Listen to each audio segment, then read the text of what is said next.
देश में बढ़ती तेल की कीमतों के विरोध में कांग्रेस के प्रदेश सचिव सुशील पासी की अगुवाई में दर्जनों की संख्या में कांग्रेसियों का एक प्रतिनिधिमंडल सोशल डिस्टेंसिंग का पालन करते हुए तहसील पहुंचकर राष्ट्रपति को संबोधित उप जिलाधिकारी विनय मिश्रा को ज्ञापन सौंपा, जिसमें तेल की बड़ी कीमतें वापस लेते हुए अंतर्राष्ट्रीय बाजार में निर्धारित मूल्यों के अनुसार भारतीय बाजार की दरें निर्धारित करने की मांग की गई। आपको बता दें कि ज्ञापन देने के उपरांत कांग्रेस पार्टी प्रदेश सचिव सुशील पासी ने कहा कि पूरा देश इस समय कोरोना संक्रमण के अभूतपूर्व संकट का सामना कर रहा है। समाज का कमोबेश हर तबका निराशा का सामना कर रहा है। गरीब भूखमरी का शिकार है, मजदूर की रोजी रोटी छिन गई है। लॉकडाउन से उठी परिस्थितियों में सब्जी, फल व दुग्ध उत्पादक, मुर्गी मत्स्य पालक व लघु पशुपालक और अन्नदाता भयानक आर्थिक चुनौतियों से लड़ रहे हैं।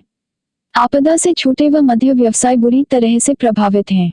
रोजाना कमाई कर परिवार का भरण पोषण करने वाले रेहड़ी, पटरी व ठेले वालों के सामने भी रोजी रोटी का भयानक संकट आ खड़ा हुआ है। वहीं जिला कांग्रेस कमेटी के महामंत्री राजकुमार दीक्षित ने कहा कि मई 2014 में जब भाजपा ने सत्ता संभाली थी तो पेट्रोल पर उत्पाद शुल्क 9.20 रुपए प्रति लीटर और डीजल पर 3.46 रुपए प्रति लीटर था। पिछले 6 सालों में केंद्र की भाजपा सरकार में पेट्रोल पर उत्पाद शुल्क में 23.78 रुपए प्रति लीटर एवं डीजल पर 28.37 रुपए प्रति लीटर की अतिरिक्त बढ़ोतरी कर दी है। चौंकाने वाली बात यह है कि पिछले 6 सालों में भाजपा सरकार द्वारा डीजल के उत्पाद शुल्क में 820% तथा पेट्रोल के उत्पाद शुल्क में 258% की वृद्धि की गई है। केवल पेट्रोल और डीजल पर लगने वाले उत्पाद शुल्क में बराबर वृद्धि करके मोदी सरकार ने पिछले 6 सालों में 18 लाख करोड़ रु शून्य कमा लिए। कांग्रेस पार्टी के महाराजगंज ब्लॉक अध्यक्ष कृपाशंकर शर्मा ने कहा कि अंतर्राष्ट्रीय बाजार में घटते तेल के दाम के बावजूद भारतीय बाजार में तेल की कीमतें न सिर्फ यथावत रही हैं, बल्कि पिछले 22 दिनों से लगातार पेट्रोल, डीजल के दामों में भारी बढ़ोतरी हो रही है। ऐसा पहली बार है कि देश के कई राज्यों में डीजल पेट्रोल से भी ज्यादा महंगा हो गया है। ऐसे कठिन दौर में यह बढ़ोतरी अमानवीय व अलोकतांत्रिक है। डीजल की वृद्धि का सीधा असर किसानों व आम जनमानस पर पड़ता है, क्योंकि इससे हर तरह की लागत में वृद्धि होती है और जरूरत का हर सामान महंगा हो जाता है।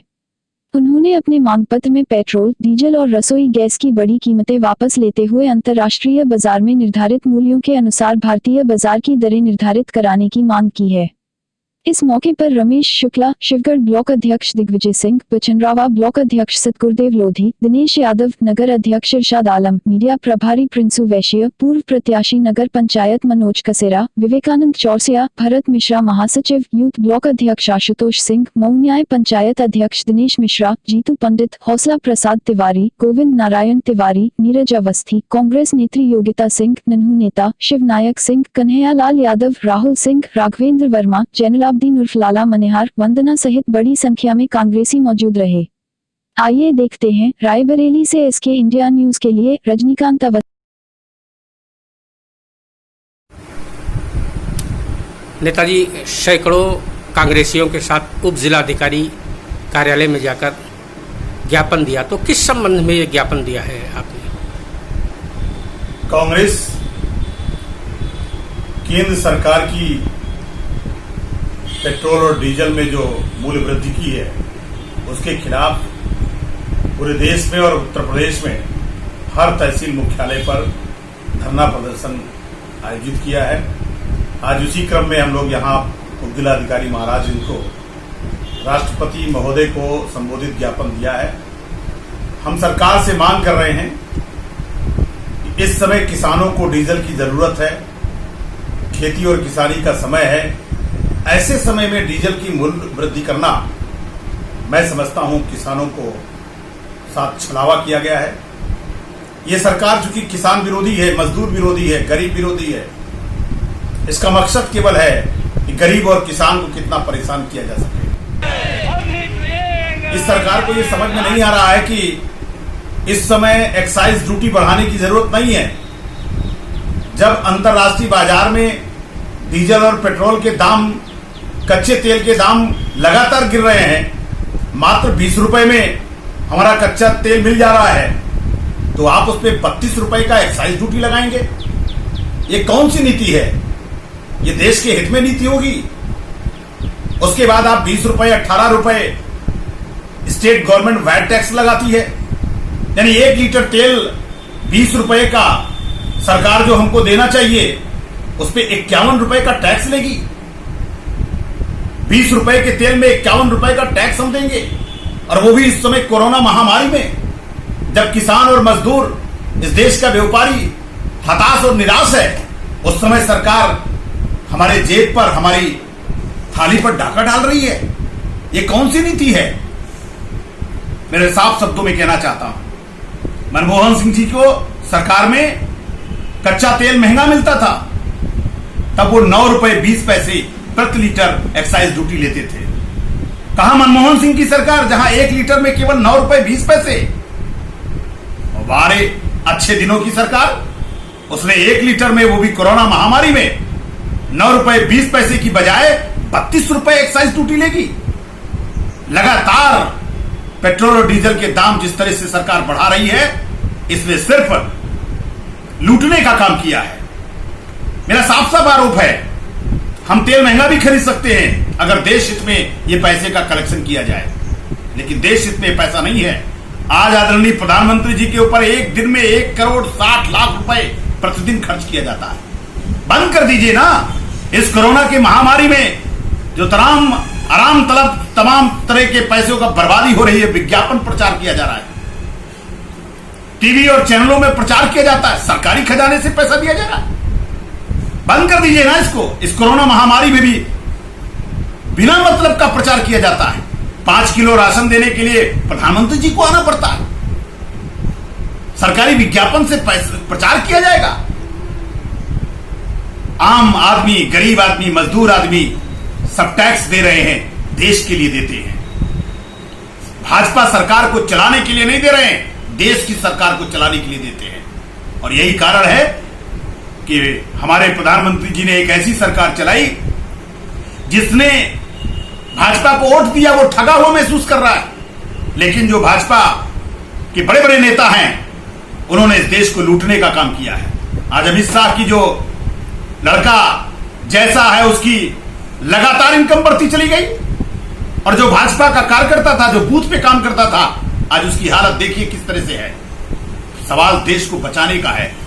मैं बार बार निवेदन कर रहा हूं कि भाजपा की सरकार के लोगों को कांग्रेस के उन नेताओं से सीख लेना चाहिए। पंडित जवाहरलाल नेहरू, जो भारत के भारत रत्न, देश के पहले प्रधानमंत्री, श्रीमती इंदिरा गांधी, ये ऐसे नेता थे, महंगा मिट्टी का तेल खरीद करके सस्ता गरीब किसान मजदूरों को मुहैया कराते थे। और आप 20 रुपए का तेल 80 रुपए में बेचेंगे। और इस देश के नेता मिट्टी का तेल महंगा खरीद करके भी इस देश के गरीब किसानों को सस्ता बेचते थे, सस्ता मुहैया कराते थे। खाद पे सब्सिडी देते थे, मिट्टी के तेल पर सब्सिडी देते थे, और सार्वजनिक वितरण प्रणाली में शक्कर और चीनी दी जाती थी। महंगी चीनी खरीद करके गरीब किसान मजदूर को जो है चीनी मुहैया कराने का काम कांग्रेस की सरकार किया करती थी। मैं बड़े साफ शब्दों में कहना चाहता हूं कि 80 करोड़ लोगों के साथ ये गरीब की भाषा बोल करके भारतीय जनता पार्टी ने पूरे देश का खोखला कर दिया है। गरीबों को मात्र 5 किलो राशन के बलबूते आप देश की अर्थव्यवस्था को आपने चौपट कर दिया। हमारे नाम पर ड्रामा मत करिए, गरीब किसान मजदूर के नाम पर ड्रामा मत करिए कि हमारे नाम पर आप पीएम केयर्स फंड बना लें, हजारों करोड़ रुपया ले लें, और बड़े बड़े उद्योगपतियों को लाखों करोड़ों रुपया, हजारों करोड़ रुपया आप माफ कर दें। ये हमारे नाम पर मत करिए, नहीं तो आपको कभी ये देश की जनता माफ नहीं करेगी। आप हमको, जो बेचारे टैक्स देते हैं उनके साथ आप नाइंसाफी कर रहे हैं, ये ठीक नहीं होगा। कांग्रेस और जनता सड़क पर उतरेगी, और यही कारण है कि दूसरी पार्टियां इनके साथ मिलीजुली नूरा कुश्ती करती है, और भारतीय जनता पार्टी से लड़ने में सिर्फ कांग्रेस का सिपाही और कांग्रेस के नेता लड़ रहे हैं, लगातार लड़ रहे हैं। बौखलाहट है, इसलिए एसपीजी की सुरक्षा आदरणीय प्रियंका गांधी और सोनिया गांधी की से हटा ली गई, और प्रियंका गांधी से कहा गया कि आपको आवास नहीं दिया जाएगा। ये क्यों कहा गया? क्योंकि वो किसानों की बात कर रही हैं, मजदूरों की बात कर रही हैं, देश की बात कर रही हैं, देश के लोगों की बात कर रही हैं। आज से प्रियंका गांधी उस आवास में नहीं रह रही हैं। लेकिन अगर कोई भाजपा का नेता जो सांसद और विधायक नहीं है, अगर सरकारी कार्यालयों में न रह रहा हो, तो मुझे जवाब दिया जाए। भारतीय जनता पार्टी के लोग, आरएसएस के लोग और तमाम ऐसे लोग जो किसी पद पर नहीं है, वो बड़े बड़े बंगलों पर कब्जा किए हुए हैं, और एक नेता जो देश की बात कर रही है, एक नेता जो गरीब मजदूर, किसान और मजदूरों की बात करती है, आप उसकी सरकारी बंगले को खाली करने का नोटिस दबा देते हैं? ये आपकी बौखलाहट है। और आपकी ये जो आपने ये फरमान सुनाया है, देश की जनता कभी आपको माफ नहीं करेगी। और रही बात आवाज की, तो इस देश का एक एक कांग्रेस का सिपाही, आम जनता जिस आवाज में भी रखना चाहेगी, प्रियंका गांधी के आवाज के लिए हर कुर्बानी कांग्रेस का सिपाही देने का काम करेगा। लेकिन जब तक हम इस भारतीय जनता पार्टी की सरकार को ये जनता, किसान और मजदूर उखाड़ कर फेंक नहीं दी जाएगी, तब तक हम लोग चैन से बैठने वाले नहीं है। ये मैं आपसे बताना चाहता हूं। बहुत बहुत धन्यवाद। जय हिंद, जय कांग्रेस। Thank you. राहुल गांधी, प्रियंका गांधी जिंदाबाद जिंदाबाद। मोदी तेरी तानाशाही नहीं चलेगी, नहीं चलेगी। मोदी